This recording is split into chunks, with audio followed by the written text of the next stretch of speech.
Oke, Shalom Bapak Ibu Saudara. Pada malam hari ini kita belajar firman Tuhan yang terambil dari Lukas 17. Lagi Lukas 17 pasal 17 ayat 1 sampai ayatnya yang ke-6. Bapak Ibu Saudara, saya akan bacakan bagi kita. Yesus berkata kepada murid-muridnya, tidak mungkin tidak akan ada penyesatan, tetapi celakalah orang yang mengadakannya.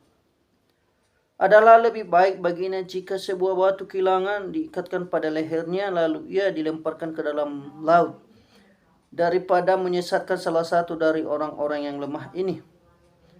Jagalah dirimu, jikalau saudaramu berbuat dosa, tegurlah dia, dan jikalau ia menyesal, ampunilah dia. Bahkan jikalau ia berbuat dosa terhadap engkau 7 kali sehari dan 7 kali ia kembali kepadamu dan berkata, aku menyesal, engkau harus mengampuni dia. Lalu kata rasul-rasul itu kepada Tuhan, tambahkanlah iman kami. Jawab Tuhan, kalau sekiranya kamu mempunyai iman sebesar biji sesawi saja, kamu dapat berkata kepada pohon ara ini, terbantunlah engkau dan tertanamlah di dalam laut, dan ia akan taat kepadamu. Nah, Bapak Ibu Saudara, demikian saja firman Tuhan kita bacakan malam hari ini.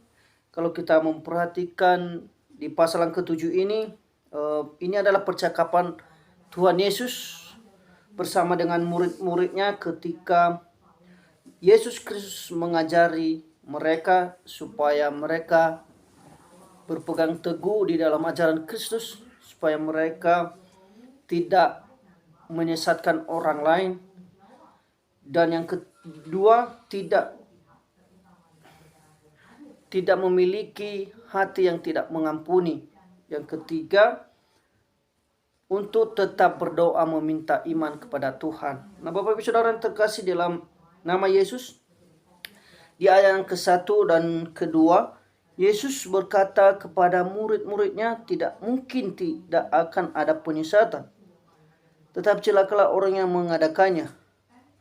Adalah lebih baik baginya jika sebuah batu kilangan diikatkan pada lehernya, lalu ia dilemparkan ke dalam laut, daripada menyesatkan salah satu dari orang-orang yang lemah ini. Nah, Bapak Ibu Saudara terkasih dalam nama Yesus Kristus, bahwa di dalam ayat ini, di pasal yang ke-1 dan ke-2 ini menegaskan kepada kita bahwa penyesatan itu memang ada. Tetapi kita sebagai anak-anak Tuhan harus hati-hati di dalam setiap pengajaran-pengajaran yang disampaikan oleh para pendeta, oleh para pelayan Tuhan, untuk tetap berhati-hati dan mencerna lebih baik firman Tuhan. Nah, Bapak Ibu Saudara yang terkasih, penyesatan ini tidak hanya terjadi pada zaman sekarang. Penyesatan juga terjadi pada zaman dulu. Zaman PL pun sudah ada penyesatan. Bahkan sampai saat ini penyesatan selalu ada. Baik bagi pendeta di dalam pengajarannya pasti ada istilahnya kata-kata yang salah atau doktrin yang salah. Untuk itu mari kita berhati-hati. Bahkan kita sebagai hamba Tuhan dalam melayani jemaat, kita harus tetap fokus, tergantung dan berpegang pada firman Tuhan.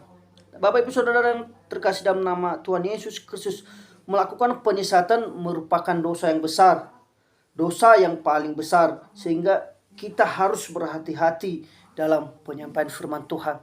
Firman Tuhan menegaskan bahwa penyesatan lebih besar daripada orang yang melakukan kejahatan, bahwa penyesatan akan terjadi karena kedegilan yang terdapat dalam sifat manusia. Bapak Ibu Saudara terkasih, kita tidak bisa pungkiri di dalam diri kita, bahkan di dalam diri orang lain, bahkan di dalam pengajaran orang lain tidak ada penyesatan. Pasti ada, tetapi kita harus hati-hati. Penyesatan ini selalu ada, baik di dalam setiap perkataan kita, bahkan setiap penyampaian firman Tuhan. Maka kita harus hati-hati mencerna dalam menanggapi firman Tuhan. Maka kita sebagai hamba Tuhan harus juga kita berhati-hati dalam menyampaikan firman Tuhan. Nah, hukuman bagi orang yang menyesatkan sangatlah berat dibanding penjahat. Nah, firman Tuhan mengatakan bahwa lebih baik diikatkan pada lehernya batu kilangan dan dilemparkan ke laut. Ini adalah hal yang sangat besar penyesatannya. Jika kita memiliki penyesatan, maka kita sebagai anak-anak Tuhan, bahkan kita sebagai pelayan Tuhan harus berhati-hati di dalam penyampaian firman Tuhan untuk mencerna lebih baik tentang firman Tuhan. Nah, Bapak Ibu Saudara yang terkasih, di ayat yang ketiga dan keempat, jagalah dirimu, jikalau saudaramu berbuat dosa, tegurlah dia, dan jikalau ia menyesal, ampunilah dia. Bahkan jikalau ia berbuat dosa terhadap engkau 7 kali sehari, dan 7 kali ia kembali kepadamu dan berkata, aku menyesal, engkau harus mengampuni dia. Nah, Bapak Ibu Saudara yang terkasih dalam nama Yesus Kristus, di ayat ini juga, di pasal ini menegaskan kepada kita, kita harus memiliki pengampunan, mengampuni orang yang berbuat salah kepada kita dan menegur dia, dan jikalau ia menyesal, kita harus mengampuninya. Ini adalah kata-kata yang harus kita jalani, bahwa kekristenan itu adalah penuh kasih. Nah, mengampuni merupakan tugas besar yang harus disadari oleh setiap kita. Setiap kita para pelayan Tuhan, setiap kita para pengajar, bahkan para hamba-hamba Tuhan harus memiliki pengampunan di dalam dirinya. Ketika kita menegur orang dengan kesalahannya, maka kita harus memberikan teguran yang baik. Bahkan ketika saudara kita berbuat salah kepada kita, maka kita harus juga mengampuni mereka, supaya mereka juga hidup dalam Kristus, supaya tidak menyampaikan atau melakukan suatu yang dapat menyakiti hati orang-orang Kristen.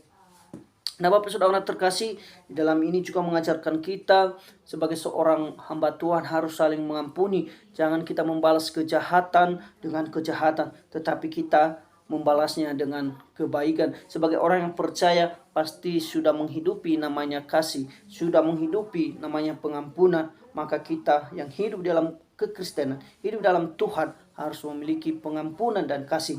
Jika saudara kita berbuat salah terhadap kita, jangan kita membalas dengan kejahatan, tetapi bersikap baik terhadap mereka, bersikap lemah lembut terhadap mereka. Sebagai orang-orang yang lemah di dalam iman mereka, kita harus menguatkan mereka di dalam iman mereka yang lemah, di dalam kehidupan mereka yang lemah. Jangan kita menjadi penyesat, tetapi kita menjadi orang-orang yang menopang mereka, menguatkan mereka terhadap kesalahan-kesalahan mereka. Bapak Saudara yang terkasih, di ayat yang ke-6, 5, di pasal yang ke-5 dan ke-6. Lalu kata rasul-rasul itu kepada Tuhan, tambatkanlah iman kami. Jawab Tuhan, kalau sekiranya kamu mempunyai iman sebesar biji sesawi saja, kamu dapat berkata kepada pohon ara ini, terbantunlah engkau dan tertanamlah di dalam laut, dan ia akan taat kepadamu. Nah, Bapak Saudara terkasih dalam nama Yesus Kristus, iman kita juga perlu dikuatkan, sebab seiring dengan bertumbuhnya iman kita, maka anugerah lain akan juga bertumbuh. Nah, Bapak Ibu Saudara, dasar dari segala sesuatu adalah iman. Iman adalah kepercayaan kepada Kristus. Semakin kita teguh mempercayai ajaran Kristus, dan semakin kukuh kita bergantung pada anugerah Kristus, maka segala hal akan menjadi lebih baik bagi kita. Bapak Ibu Saudara terkasih, jika saudara belum punya iman, maka perlu kita memohon pertolongan Tuhan, memohon kepada Kristus supaya iman boleh kita teguhkan dalam diri kita. Pertumbuhan iman merupakan hal yang seharusnya kita sungguh-sungguh inginkan, dan kita harus memanjatkan keinginan kita itu kepada Allah melalui doa. Keinginan kita dalam meminta sesuatu harus melalui doa dan iman kepercayaan kepada Kristus. Demikian saja firman Tuhan pada malam hari ini, walaupun singkat, mari kita melakukannya dalam diri kita, bahwa penyesatan ada, maka kita hati-hati dalam penyampaian kita, bahkan dalam menerima setiap ajaran. Dan yang kedua, saudara yang terkasih, kita harus mengampuni satu sama lain dan tidak membalas kejahatan dengan kejahatan. Yang ketiga, kita harus memohon iman kita kepada Kristus, supaya Kristus menambahkan dalam diri kita iman kepercayaan kita, dan tetap teguh di dalam ajaran Kristus. Demikian saja firman Tuhan kepada kita malam hari ini, walaupun singkat, kiranya firman Tuhan ini boleh menjadi berkat bagi kita. Salam.